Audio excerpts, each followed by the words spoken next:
ఆవిడ ఎమోషన్స్ కూడా రకరకాలుగా ప్రకటితమయ్యాయి. ఆత్మార్పణ చేసుకుంటానంది, ఏడ్చారు, మళ్ళీ ఇంకోటని. ఈవిడ అసలు అఘోరా కాదు అని చెప్పి మీరు అన్నారు. దానికి అదే కంటిన్యూ అవుతుందా మీ అనాలిసిస్?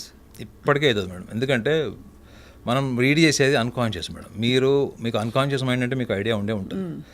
మన లైఫ్లో మేజర్ పెయిన్స్, చైల్డ్హుడ్లో మేజర్ పెయిన్స్ అన్నీ కూడా మన అన్కాన్షియస్లో ఉంటాయి. The adherence of the unconscious mind according to the psychology, your pain and distance and again bad experiences with your environment and family, ఇవి ఎక్కువగా మీకు తెలియని స్థితిలో అవి నిర్జీవంగా బరీడ్ అలైవ్ ఉంటాయి. అవి ఎప్పుడు బయటకు వస్తాయి అన్నది మీ కమ్యూనికేషన్ వల్ల, మీ అగ్రెషన్ వల్ల, మీలో జెలసీ వల్ల మీ అన్కాన్షియస్ మైండ్ ఎక్కువ బయటకు వచ్చే ఛాన్స్ ఉంటుంది. ఒకటి, మీరు బాగా కోపంలో ఉన్నప్పుడు మీ ఇంగిత జ్ఞానము, మీ ఎన్విరాన్మెంటల్ సెన్స్ పోతుంది మీకు. అప్పుడు మీరు ఎలా బిహేవ్ చేస్తున్నారో మీకు తెలియదు. Because when you are consciously controlled, where is unconscious? Correct, right. So మీ అన్కాన్షియస్ మైండ్ ఎప్పుడు రిప్రజెంట్ చేస్తుంది సమాజాన్ని, ఎన్విరాన్మెంట్ అంటే? ఒకటి, మీకు నచ్చంది ఏదైనా జరుగుతుంది, లేదా మిమ్మల్ని ఎవరైనా శాసిస్తున్నారు, మీ శరీరాన్ని కానీ మీ ఆలోచన ఎవరైనా నిర్బంధిస్తున్నాడు. మీరు ఈ అఘోరీలో చూసినవన్నీ అవే. పోలీస్ డిపార్ట్మెంట్కి అగేన్స్ట్గా ఎలా మాట్లాడిందో మీరు చూశారు, పబ్లిక్ ఎట్లా చేసిందో చూశారు, మీడియాని ఎట్లా రిప్రజెంట్ చేసిందో మీరు చూశారు. కానీ అందులో ఆమె యాక్షన్ ఓరియంటెడ్ ఏంటి చేసింది చెప్పండి. పెట్రోల్ డబ్బా వేసుకొని తిరిగి కూడా వారం రోజులు దాటిపోయింది. మళ్ళీ నేను ఆ పెట్రోల్ డబ్బా కొనుక్కొచ్చింది. నేనేమంటానంటే action madam.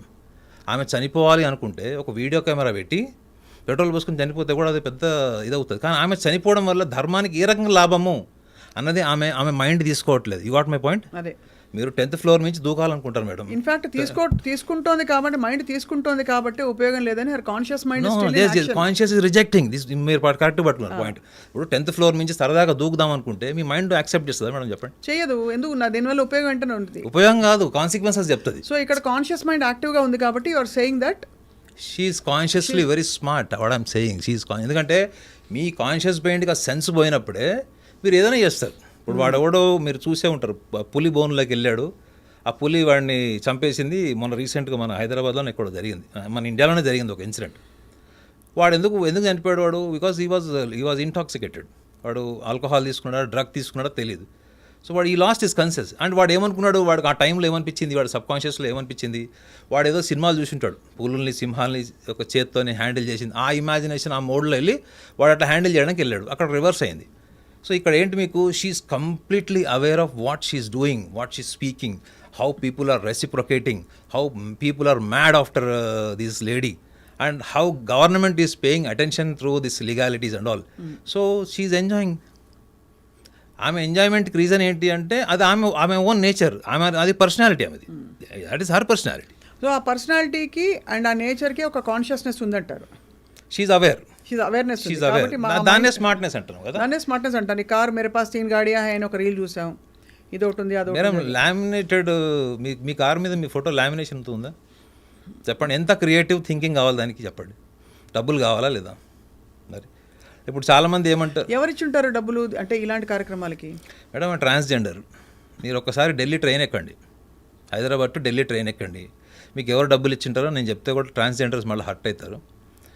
Hyderabad to Delhi మీరు ట్రైన్ ఎక్కండి, మీకు తెలుస్తుంది. ట్రాన్స్జెండర్స్ అందరిని అనట్లేదు, ఐఎమ్ హానెస్ట్లీ సెయింగ్. ఒక ట్రాన్స్జెండర్ డబ్బు సంపాదించాలనుకుంటే మీకు బాంబే కల్చర్ తెలుసా? మీకు బాంబేలో కల్చర్ ఉంది తెలుసా మీకు? 31st డిసెంబర్ రోజు అక్కడ బిజినెస్ పీపుల్ అంతా ఎవరిని హైర్ చేసుకుంటారు రాత్రిపూట? ఆ ఒక్కరోజు రాత్రి వాళ్ళు అక్కడ ఏ వ్యక్తితో ఏ జెండర్తో అక్కడ నైట్ గలిపితే వాడికి సంవత్సరం అంతా అదృష్టం కలిసి వస్తుంది అనేటువంటి నమ్మకము, మూర్ఖత్వం ఉన్నటువంటి సమాజం మహారాష్ట్రలో మీకు అనిపిస్తుంది. అంత మాస్కేల్లో జరుగుతుందంటారా? మేడం మీరు బాంబేలో ఉంటే మీకు తెలుస్తుంది. 31st డిసెంబర్లో మీకు ట్రాన్స్జెండర్ ఎవరు ఫ్రీ దొరకరు. ఎంతమంది we see so many transgenders who are doing such great service to society. Madam hiding మోడ్లో కొంత జరుగుతుంది మేడం, అంటే తెలియకుండా కొంత జరుగుతుంది. నేను మహారాష్ట్రలో చెంబూర్లో ఉన్నాం మేడం, ఆల్మోస్ట్ 9 months ఉన్నాం. చెంబూర్ అంటే మీకు తెలిసే ఉండి ఉంటుంది, ఈ అంత మాఫియా వీళ్ళు ఉంటారు చూడండి, చోటా రాజన్ వీళ్ళందరూ అక్కడ చెంబూరే మీకు మెయిన్ మాఫియా అంతా చెంబూరులోనే ఉంటుంది. సో అక్కడ వాళ్ళు డ్యాన్స్ బార్లు, పబ్లు ఇవన్నీ కామన్ ఉంటుంది అక్కడ కల్చర్.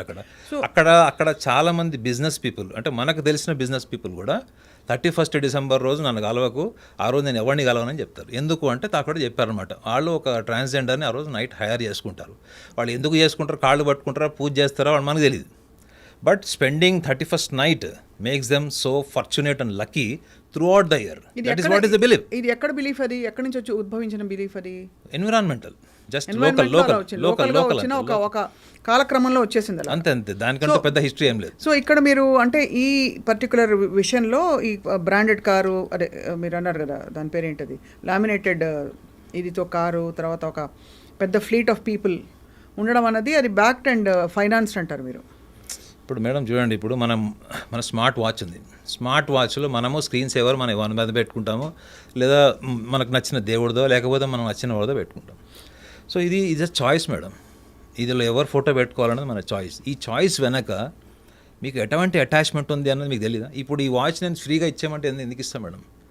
ఎవరైనా ఈ వాచ్ మీద నాకు ఏదైనా స్క్రాచ్ పెట్టినా ఐ ఫీల్ సో అఫెండెడ్. అరే ఏంటి నా వాచ్ ఇట్లయింది అట్లయింది, మళ్ళీ దీని కొత్త స్క్రీన్. ఇప్పుడు ఈ అమ్మాయి చేసింది, ఇప్పుడు ఈ ట్రాన్స్జెండర్ ఎవరైతే చేసిందో ఆమెకి ఏ అటాచ్మెంట్ లేదా అనిపిస్తుందా మీకు? చెప్పండి, యాజ్ అ జస్ట్ సివిలియన్ చెప్పండి. తప్పకుండా, ఐ మీన్ అలా అయితే అనిపించలేదు, అటాచ్మెంట్ లేనట్టు అయితే అనిపించలేదు. ఫింగర్స్ చూశారు కదా ఆమె, నెయిల్ పాయింట్, ఒక్కొక్క నెయిల్కి ఒక్కొక్క కలర్ ఉంది, లిప్స్టిక్ ఉంది. ఇవన్నీ ఏం ఇండికేట్ చేస్తున్నాయో చెప్పండి? సాధననా లేకపోతే రోదన? రోదన అయితే ఆమెకి ఏమనిపిస్తుంది? ఆమెకి తెలియకుండానే ఆమెకి ఐడెంటిటీ ప్యాషన్ ఉంది. She suffering with identity. ఆ ఐడెంటిటీని ఎట్లా ఎస్టాబ్లిష్ చేసుకోవాలి అన్నది మనకి అర్థం కానటువంటి స్థితిలో ఆమెకుంది, మనకు అర్థం కాని స్థితిలో ఆమెకుంది. తెలంగాణ ఉద్యమాలు జరిగేటప్పుడు కూడా నేను కూడా కిరోసిన్ పోసుకొని చనిపోతే నాకు కూడా కేసీఆర్ అన్న వస్తాడు, హరీష్ రావు అన్న వస్తాడు, ఏడుస్తాడు నా కోసం, టీవీలో వస్తుంది, నా ఫ్యామిలీ ఎంత వస్తుంది అనుకునే వాళ్ళు ఎంతమంది లేకుండా అప్పుడు చెప్పండి.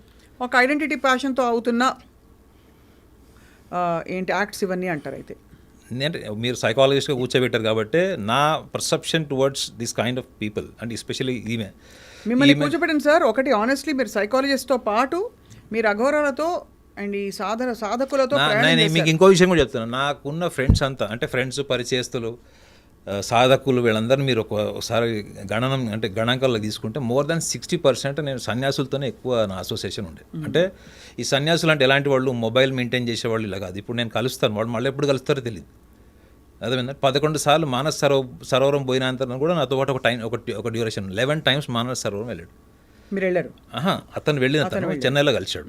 సో కొంత టైం నేను అతనితో కూడా గడిపాను అక్కడ. సో వాళ్ళందరూ ఈ పుస్తకాలు చదివి వచ్చిన వాళ్ళు కాదండి. నేను ఎవరితో ఎక్కువ రిలేషన్ మెయింటైన్ చేశానంటే ఆలోచన నుంచి జీవితాన్ని ఒక డైరెక్షన్ని, ఒక డిసిప్లైన్ని ఎస్టాబ్లిష్ చేసుకుంటారు చూడండి. అది మీకు గురువు గారు ఎవరు, తల్లిదండ్రులు, పుస్తకాలు ఎక్కడ దొరకవు మీకు. అలాంటి సాధకుల్ని నేను చూశాను. వాళ్ళకున్న డిసిప్లైన్, వాళ్ళకున్నటువంటి స్థితప్రజ్ఞత, వాళ్ళ కాన్సన్ట్రేషన్, ఫోకస్ ఏదైతే ఉందో, వాళ్ళకున్నటువంటి స్ట్రెంగ్త్ నేను చూసింది ఏంటంటే మేనిఫెస్టేషన్. వాళ్ళు మీకు ఏదైనా ఒకటి జరగాలనుకున్నప్పుడు వాళ్ళు మేనిఫెస్ట్ చేస్తే మీకు జరుగుతుంది. అంటే అంత స్ట్రాంగ్ డిటర్మినేషన్ ఉన్న వాళ్ళని చూశాను. ఇప్పుడు వీళ్ళని చూస్తే ఎట్లుంటుంది మేడం? వాళ్ళని చూసి వాళ్ళు ఎప్పుడు తింటారో తెలియదు, వాళ్ళు ఎప్పుడు పడుకుంటారో తెలియదు కానీ వాళ్ళ ఫేస్లో ఎప్పుడు ఒక ఎనర్జీ ఉంటుంది. అనవసరంగా మాట్లాడారు, అనవసరంగా దేనికి రెస్పాండ్ గారు. 100 మందిలో ఉన్నా కానీ మీకు తెలిసిపోతుంది వాళ్ళు ఎంత బాడీ డిసిప్లైన్, మైండ్ డిసిప్లైన్ ఎలా ఉంటుందని మీకు తెలిసిపోతుంది. అలాంటి వ్యక్తుల్ని మీరు చూసి, నాగసాధుల్ని చూసి, అఘోరీస్ని చూసి వీళ్ళ గురించి మనం మాట్లాడుతుంటే ఎట్లుంటుందో చెప్పండి. మీరు ఇమాజిన్ చేయండి the quality of the spiritual sadhana. వాళ్ళు కూడా ధర్మం కోసమే ఆలోచిస్తారు మేడం. వాళ్ళ అడవుల్లో ఉన్న, కొండల్లో ఉన్న, వాళ్ళకి మెయిన్ థింగ్ ఏముంటుందంటే దేశము, ధర్మం అన్న ఎమోషన్ వాళ్ళకు ఉంటుంది. లేకపోతే నేను ఒకటి అడుగుతున్నాను మిమ్మల్ని, చెప్పండి. అంత మీరు శరీరాన్ని కూడా త్యజించి కంప్లీట్గా కాన్షియస్నెస్ నుంచి ముక్తి నిర్వాణ పొందే స్థితికి వెళ్ళిన వాళ్ళకి దేశం అనే సరిహద్దులు ఎందుకు ఉండాలి? మానవాళి అని ఎందుకు ఉండకూడదు? సృష్టి అని ఎందుకు? మీరు చూడండి ధర్మంలో కూడా, హిందూ ధర్మంలో కూడా మనకు వచ్చిన అంటే 3 ఆదిశంకరాచార్యుల వారు కావచ్చు, ఇక్కడ మధ్వాచార్యుల వారు కావచ్చు, అండ్ అలాగే మనకి అంటే 3 స్కూల్స్ ఆఫ్ థాట్లో కూడా ద్వైతము, అద్వైతము, విశిష్టాద్వైతము, 3 కూడా వాళ్ళు మానవాళికి ఆలోచించారు తప్ప కేవలం భారతదేశానికి ఆలోచించలేదు కదా. మానవాళి, సృష్టి, సర్వప్రాణి సేవ అని చెప్పారు తప్ప. మీరు అనుకుంటున్నారు వాళ్ళ దేశాలు ఉన్నాయని మీరు నమ్ముతారు అనుకుంటారు. వాళ్ళు అదే చెప్తున్నారు, వాళ్ళ దేశాలు గీసాలు లేవని. వాళ్ళంతా దేశాలు ఏర్పడ్డాయి అంటారు వాళ్ళు. మీరు గుర్తుపెట్టుకోండి, నాగసాధువులు అనేది ఏంటంటే అసలు ఈ సృష్టి మొత్తం కూడా ఒక ఎనర్జీ మీద ఉంది. ఇప్పుడు దేశాలు, ఖండాలు ఏవైతే అనుకుంటున్నారో ఇవన్నీ ఏర్పడినాయి అంటే మనిషి యొక్క రాజకీయ స్వార్థం, దృక్పథం నుంచి ఏర్పడ్డవే అని మాట్లాడతారు వాళ్ళు. అంతే తప్ప ఈ భూమి అంతా కూడా ఒకటే ధర్మం ఉండిందని నమ్ముతారు వాళ్ళు. అవును, వాళ్ళంతా ఒకటే ధర్మం నమ్ముతారు. నేను మాట్లాడినప్పుడు వాళ్ళు వ్యక్తపరిచినటువంటి విషయాలు ఇవాళ మనం తెల్లతోలు వాళ్ళని చూస్తున్నాము, వాళ్ళని చూస్తున్నాం వీళ్ళని చూస్తున్నాం అన్నది అది జస్ట్ టైం బీయింగ్ అంతే. ఈ దేశం ఈ భూమి యొక్క గొప్పతనం వాళ్ళు చెప్పింది ఏంటంటే ఋషితత్వం. గొప్ప సంస్కృతి మన భారతదేశం. అందుకే మనకి ఇన్ని ఫామ్స్ వచ్చాయి. అద్వైతము, నేనే అహం బ్రహ్మస్మి అనే అక్కడి నుంచి మొదలుకొని మీరు నేను వేరు భగవంతుడు వేరు అనే ద్వైతం కూడా వచ్చింది. అన్ని ఆపర్చునిటీస్ అంత ఇచ్చే ఫ్రీడమ్ ఇచ్చే సనాతనం మనది. మనకెందుకు దేశ సరిహద్దులు ఉండాలి? ఎవరు వాళ్ళకి దేశ సరిహద్దు భారతదేశం కాదు మేడం. అది వాళ్ళు ఏమనుకుంటారంటే ప్రపంచం అంతా కూడా ఒక రోజు సనాతన ధర్మంలో ట్రాన్స్ఫార్మ్ అవుతుందని చెప్తారు వాళ్ళు.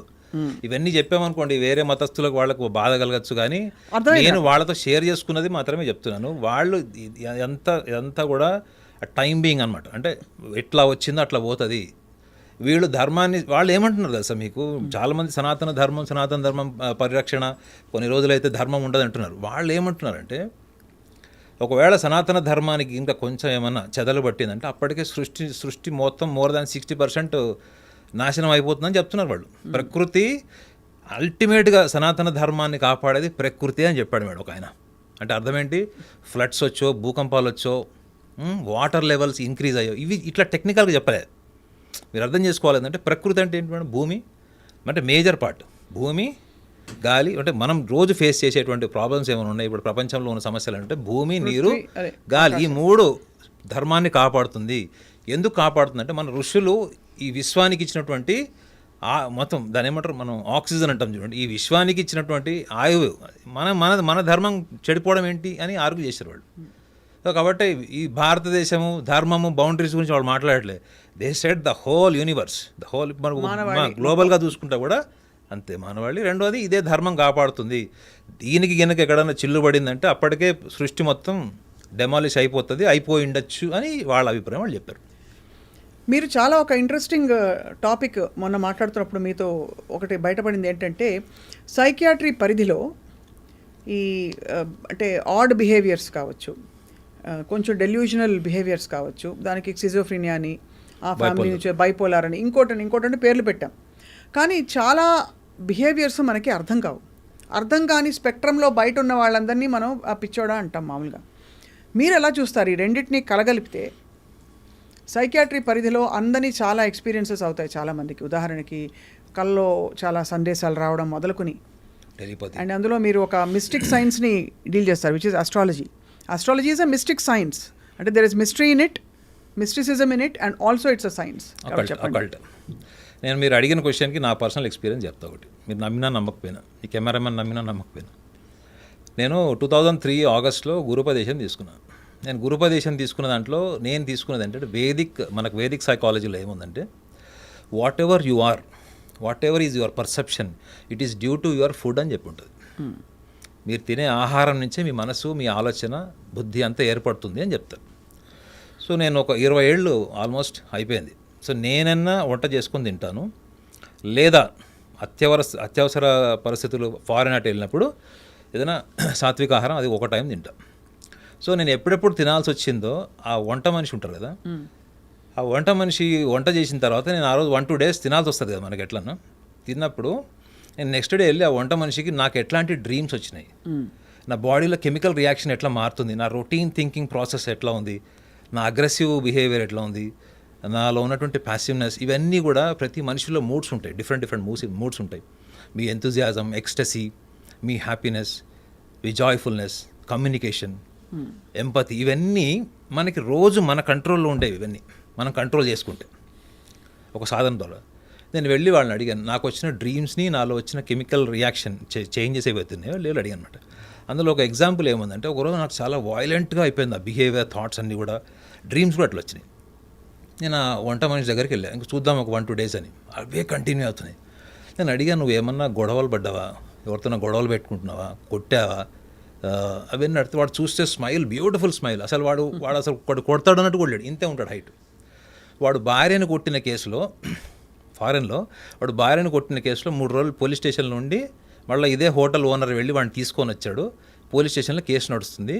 ఆల్మోస్ట్ వీడు అటెంప్ట్ మర్డర్ దాకా పోయాడు. అబ్బా, భార్యను కొడితే కేసు పెట్టింది, బట్ ఏదో ఒకటి అక్కడ మేనేజ్ చేశారు.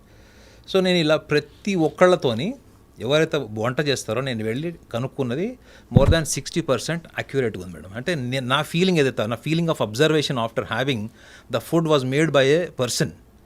సో అక్కడ మనకి వేదంలో కూడా ఏం చెప్తుంది, మనం తినేవాడు వంట చేసేవాడి భావం ఏదైతే ఉంటుందో అది తినేవాడి మీద కూడా ప్రభావం ఉంటుందని మనకు కొన్ని స్టోరీస్ కూడా ఉన్నాయి.